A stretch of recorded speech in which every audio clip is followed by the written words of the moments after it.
Hi. Hello, hello. So good to see you. All right. Just gonna go through here and make sure everyone's muted. Welcome. Ah, welcome to our meditation and Dharma talk. Good to see some familiar faces. Good to see some new folks too. Good to see you. Q, you're here. Param, CB, Marlene, Devaya, Joanne. Awesome.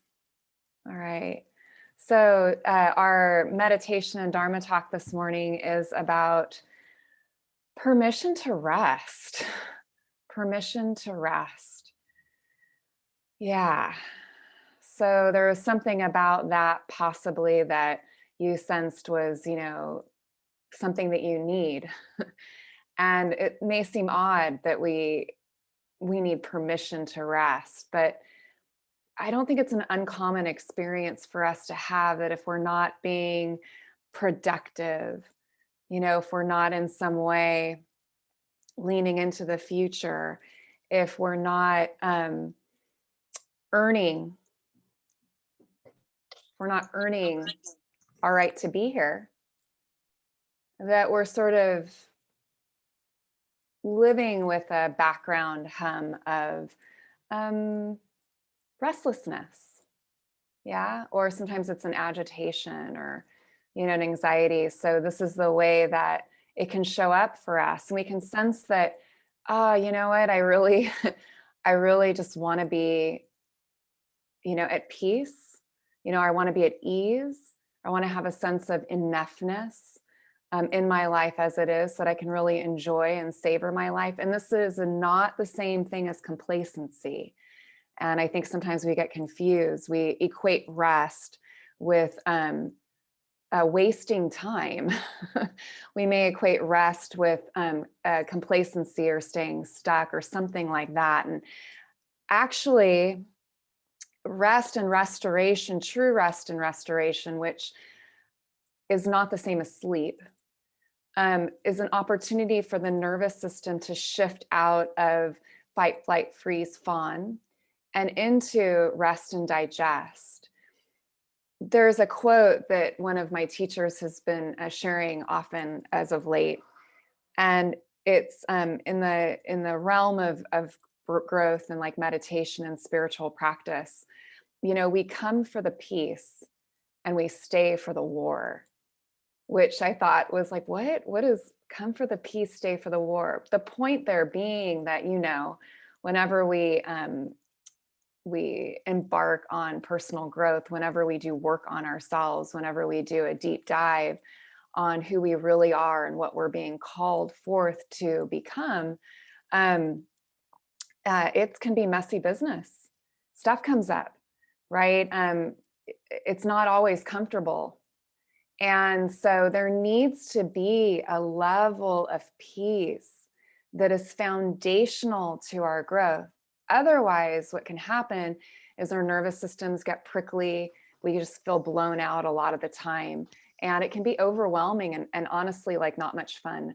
So, so it is essential in today's talk, and our practice will be about connecting to and establishing a foundation of like enoughness, ease, peace, and allowing that to be the springboard, the place from with which we kind of dive deep and excavate and like heal, do the healing work that can feel sometimes, uncomfortable. And so oftentimes we're doing that healing work without having established a foundation of replenishment and restoration, coming from a place of ease. And that's actually an essential for any true change to be lasting, to sustain, to be sustaining throughout time. So before I talk more about this and then we practice together, go ahead and just, if you would type in the chat, what's your intention? Why are you here? And then, yeah, that's the most important thing I'd like to know from you, some feedback from you. What's your intention? What brought you to today's meditation and Dharma talk?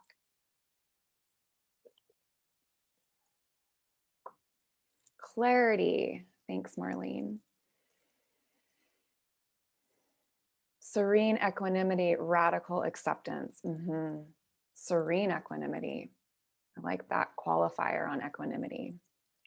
Letting go of the need to get it done. Yes, Devaya, it's a lot of what we're up to doing today.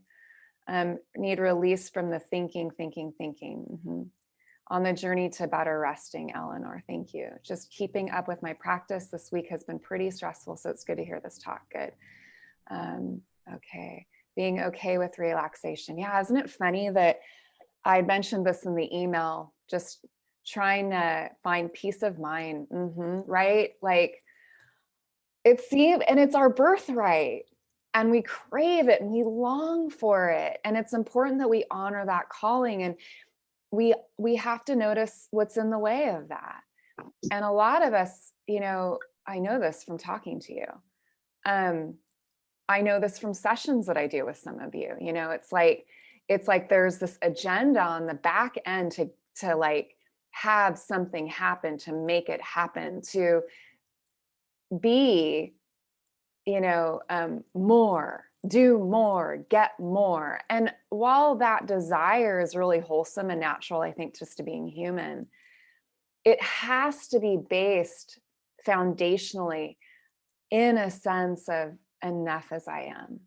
Suzuki Roshi said, you are enough as you are. You are perfect just as you are. And there's room for improvement. It's this paradox, but so often we're focused on the gap. We're focused on where we need to go, and we're not establishing a base of peace and enoughness and radical acceptance, as Q put in the chat, it's just an essential starting point, especially if we've had trauma, which honestly, I haven't met a human who hasn't had some of that in their life. So it's important to have my points, the 3 points. We're going to start our practice at about 9:20, and we're going to close at 9:45 today. I have a dentist appointment. Get to get my teeth worked on, so I need to leave a little early today than we usually do. So one of the things is to value. We need to value stillness. We need to start to sense and almost reframe stillness as a lot of us are, honestly, if we really take a look, it's kind of scary because it's so unknown that the stillness that we encounter when nothing is seemingly happening is like edgy. It's so edgy that we get busy again to like sort of avoid it. In Buddhist language, it's referred to as emptiness. And that emptiness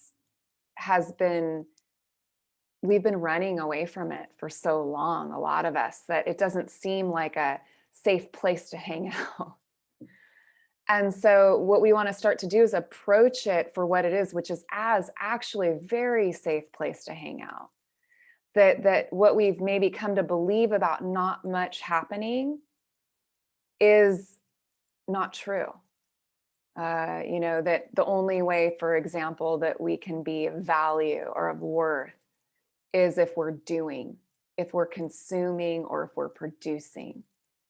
And that's deep in our culture. There's so many different layers of where this comes from that's beyond the scope of this talk. But just to know that that's sort of what we're up against is the societal norm, especially in our Western culture, is to be doing. And to take care of ourselves by consuming. Yet what a lot of us are missing is this aspect of deep, true rest, which has an element of wakefulness to it. I mentioned, so it's not sleep, right, where I go unconscious. It's a rest that is alert. So you can think about this, alert yet restful, sort of like a frog. If you see a frog sort of like hanging out, waiting, just sitting there. If a fly comes by or food comes by, it's like ready to get it, ready to snatch, but it's just resting, essentially doing nothing. Lions do this too. They sleep a whole hell of a lot, except for when they're hunting. We often think of lions as being like, they're like, they're going after it. They rest a lot, and we can learn a lot from that we need this element of deep rest in order to be our most productive, in order to be our most effective, and for that productivity to be satisfying, because otherwise it just feels like more doing that we have to do to earn our right to be. And that's, a recipe for burnout. So we want to value stillness. We want to sense that it is essential in order for us to really be deeply connected to ourselves and others. We want to get more comfortable in the area of like not much happening. And then we want to start to sense that there's actually a lot happening inside of not much happening. And we get to notice that when we're meditating, when we're practicing. And so meditation practice is a great place to explore this aspect. And then we'll sense that we do it more and more in our life, just naturally resting, enjoying, savoring. We need gentleness. We need gentleness to allow ourselves to sense rest as a practice, relaxation as a practice. I loved this when one of my yoga teachers, Kara Sloan, she's brilliant. She's the founder of Yoga Anytime, which is an app you can get. And she taught, rest is relaxation as a practice.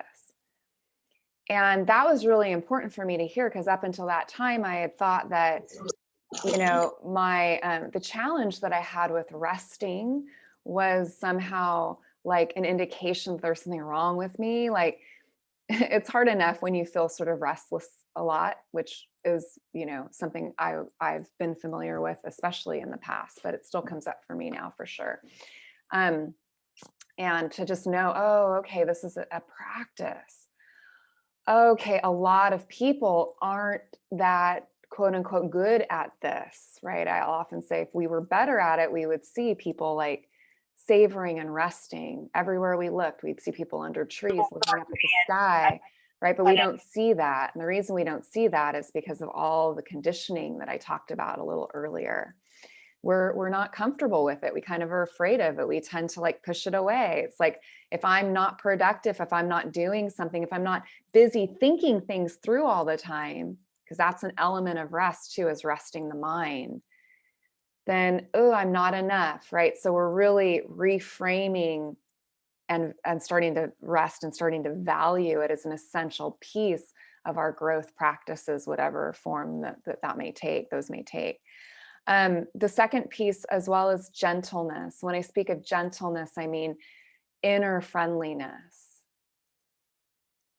Like right now, you can just try it on for a second. Like, what would more friendliness feel like? What would more kindness feel like? It's not the first time you've heard me say it, likely, if you study with me, because I say it a lot. Why do I say it a lot? Because we need reminders. What I don't need to remind you of is, how to criticize yourself, judge yourself, believe that you're just not enough. Like, that's like breathing for a lot of folks. Remembering gentleness and inner friendliness, like just trying it on right now and just allowing that to be a return. Like, okay, coming back to that. And then relaxation. You can always relax. You always can relax, no matter how tense you might scan your body right now. And we'll do it a little more in the meditation. Like, just scan and notice, where are you clutching? Where are you holding on? And then not make yourself wrong for that. You're just human with a nervous system like all of us. Don't make it a problem. Just relax, or you can re-relax. And often as we're meditating, we'll notice these like moments of sort of contracting, like kind of tightening up. And then when we notice that's happened, we can just relax without making it a problem, without analyzing it, without any of that kind of stuff. So that's the second essential aspect of true rest. And then the third piece is opening the heart, is having an open heart. There's two aspects to this. One, and literally you can like, you may notice right now, like sort of like the texture of your heart, the terrain of your heart, like this area of your body. And if you notice that this part of your body is like kind of gripped, or you're not connected to it, or it seems numb, you can just soften.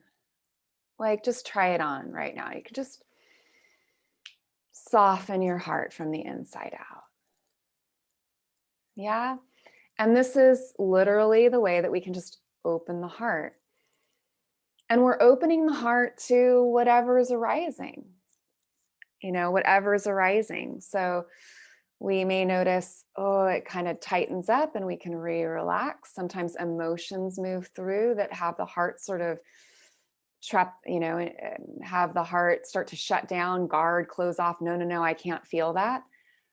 Okay, relax. It's actually safe to relax. It's safe to feel this. I can feel this, and whatever this is, you can just relax the heart. So that's one aspect of opening the heart. And I want you to hear all these things not as a doing, just like let yourself receive the little drops that the little seeds that are sort of being, offered, and let whichever ones want to take root. And that's not even an efforting on your part. It'll just happen. If you find yourself sort of like tensing up, like as if this were one more thing to do, just notice that about yourself and like relax. Like, oh man, I'm always trying to get this right.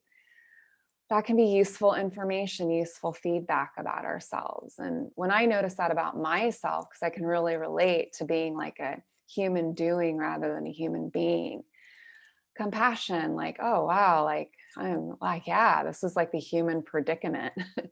Not my pain, but the pain of not just feeling like I'm enough as I am and feeling like I've always got to be more, do more, get more. This is, and so the opening the heart is the third. And then the second piece of opening the heart is when we're practicing resting, not sleeping, but just resting, restoration and resting, which is meditation essentially, is deep rest. There is actually a transformation that's happening in that moment. You may not feel it, and you do not have to produce it. You do not have to curate your inner experience when you're meditating. But there can be a level of trust that there is transformation happening. It is actually an opportunity for whatever your sense of the divine is to reorganize you, like to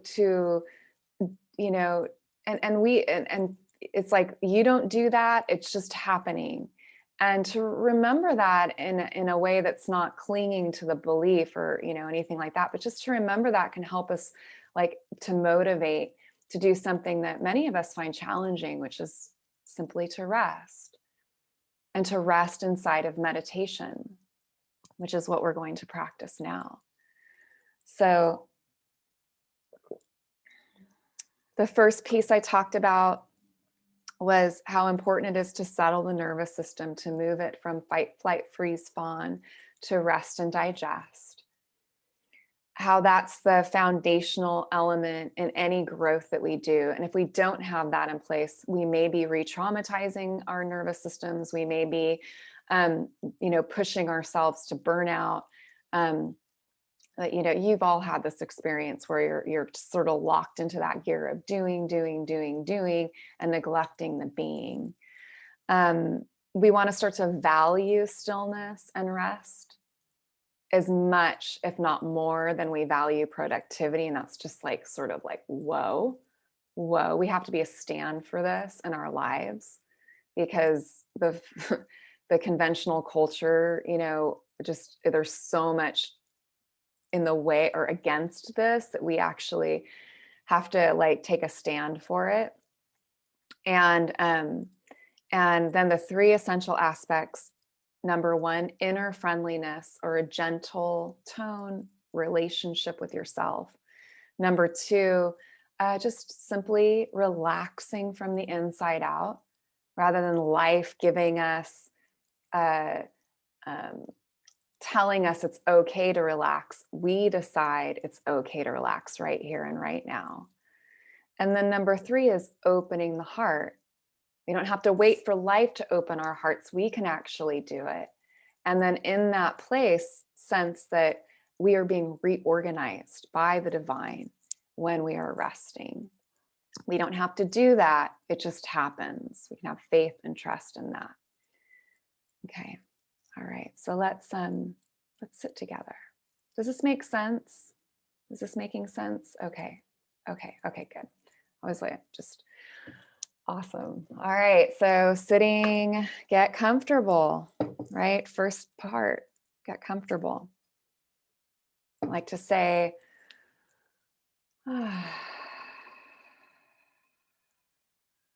yeah, you don't need perfect comfort. Just being comfortable with what's here.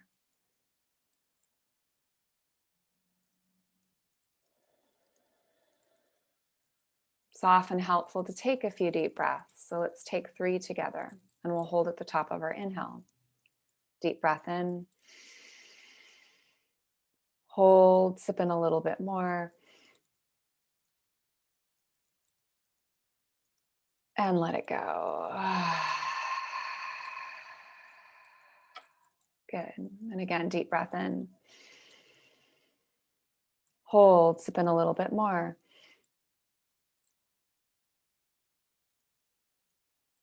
And release. And one more. Hold, sip in more. And let it go.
You don't have to manage or control anything.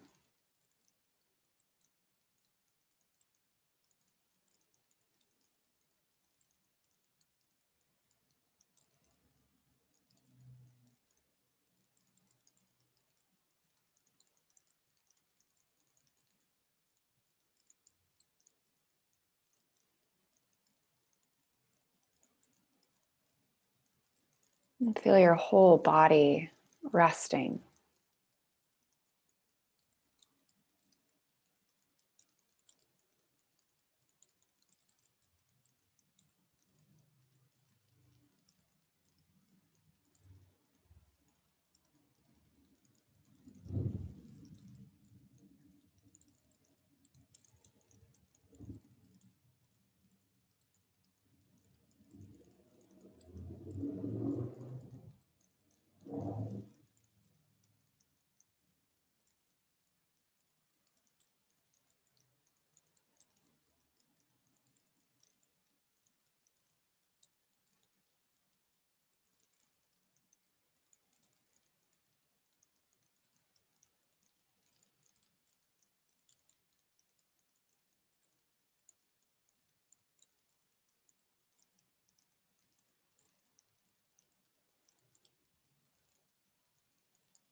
You can rest your attention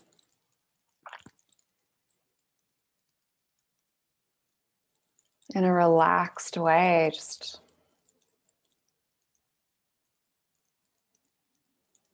on the wave-like quality of your breath.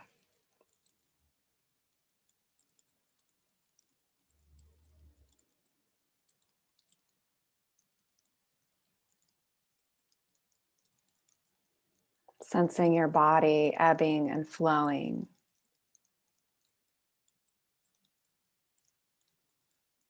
The rise of inhale and the fall of exhale.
And the tide is always bringing different experiences in.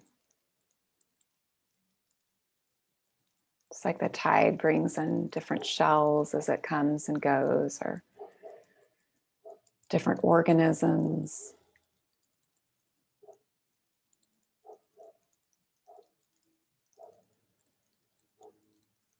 As feelings, emotions, sensations rise.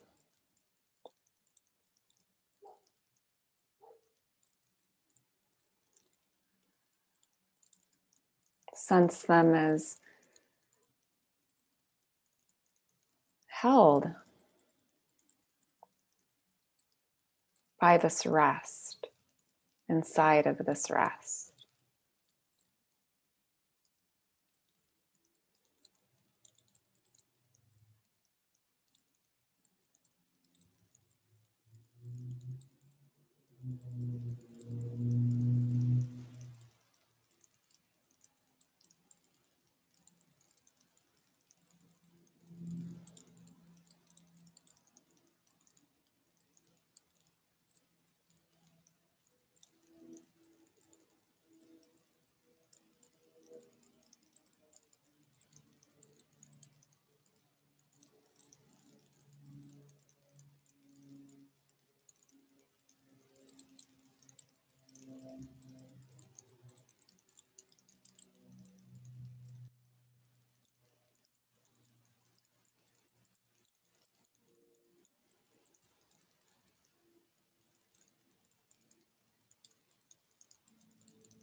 And sense the silence before thought.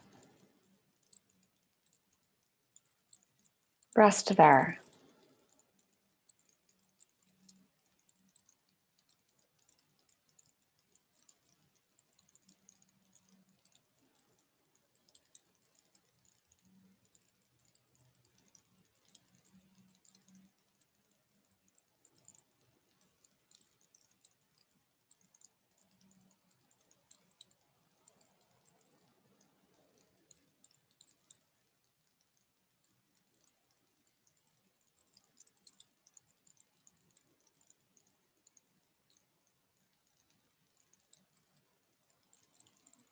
Lean back into the wordless world of experience.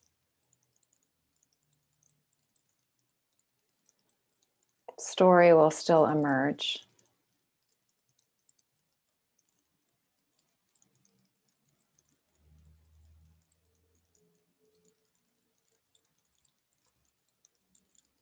Sort of resting behind the stories.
Just re-relax. You might scan your body, re-relax.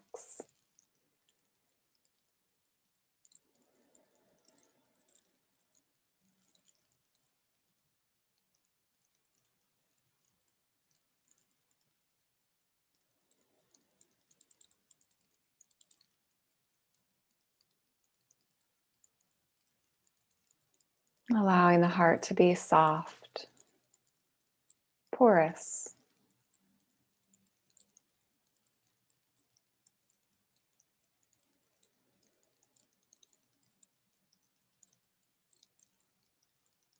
Soft all the way down through the bottom of the throat,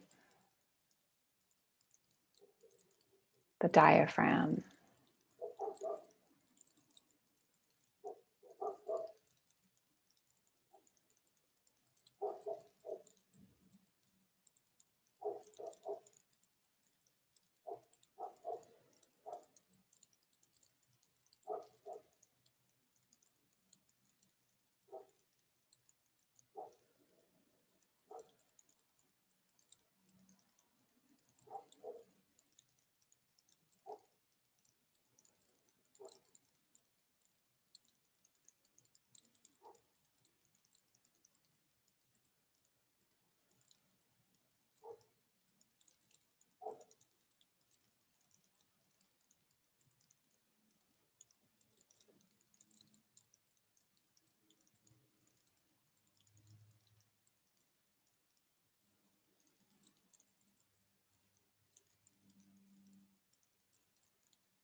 Whatever is alive in your experience right now.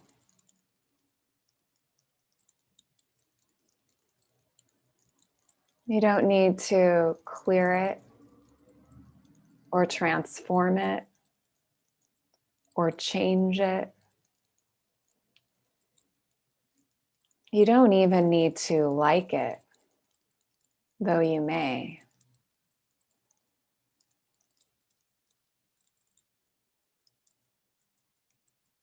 Just be with it.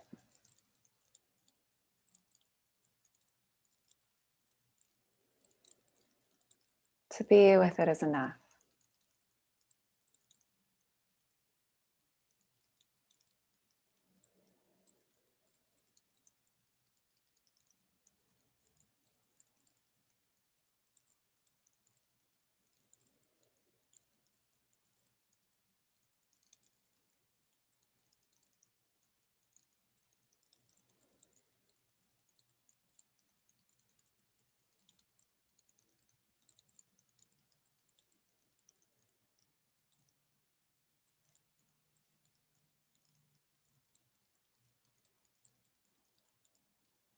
A poem by Ginger Andrews.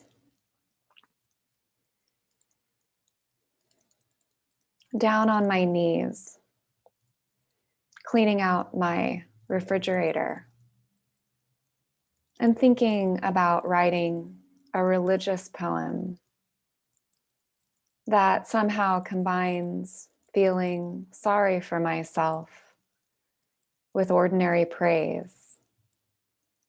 When my nephew stumbles in for coffee to wash down what looks like a hangover and get rid of what he calls hot dog water breath.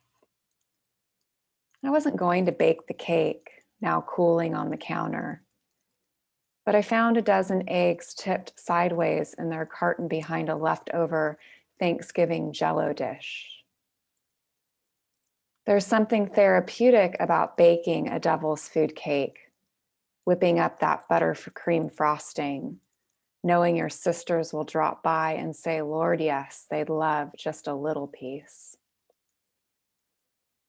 Everybody suffers, wants to run away, is broke after Christmas, stayed up too late to make it to church Sunday morning. Everybody should drink coffee with their nephews, eat chocolate cake with their sisters, be thankful and happy enough under a warm and unexpected February sun.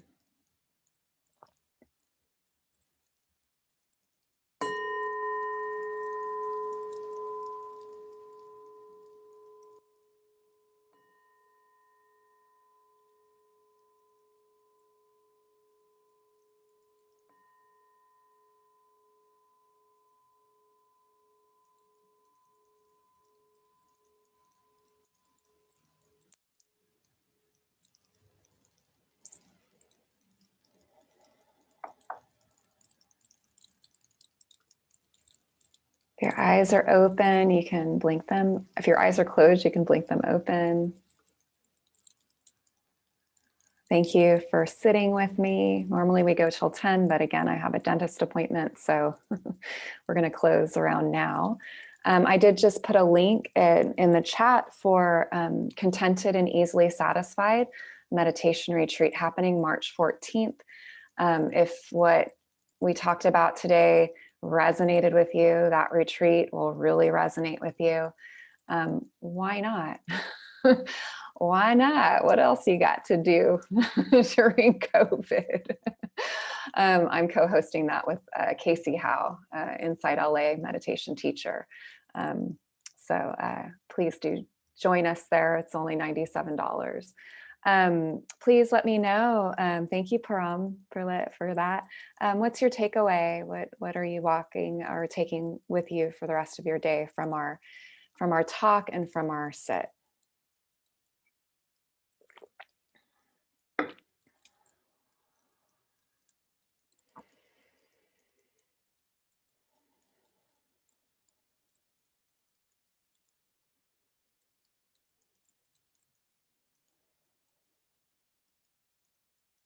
Mm-hmm. Yes, there is transformation resting. Yeah, gentleness, softness, relaxation. Thanks, Q.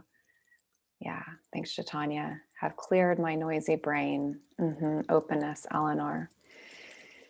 All right. Meditation felt especially good today. Had a lot of work. Good. Yes, a lot still moving, relaxing. Good. Yes, Devaya. Everyone should drink coffee with their nephews and eat cake with their sisters. Yeah. All right. Loving you. Be well. Please do drop a donation. And I'll see you next week, next Tuesday, the 23rd. All right. Be well. Sending you love and blessings. Mwah. Bye, Eleanor.